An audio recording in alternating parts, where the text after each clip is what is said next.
Welcome. In front of me is a Samsung Galaxy Tab S7 Plus, and today I'll show you how to hard reset the device through settings. So obviously start off by opening up settings. From here, I'm gonna scroll all the way down to General Management, select Reset, and then Factory Data Reset.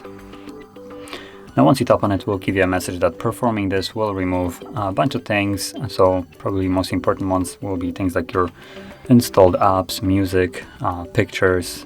Basically, it removes everything that you have put on the device past the setup. But if there's anything that you would like to keep, then you might want to back up your device beforehand, otherwise you will lose it permanently.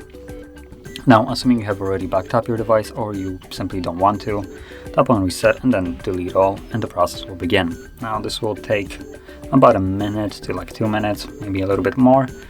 And once it's finished, we then will be presented with the Android setup screen. So I'll be back once that is actually visible. And as you can see, now the process is finished and you can set up your device as however you like. So if you found this very helpful, don't forget to hit like, subscribe, and thanks for watching.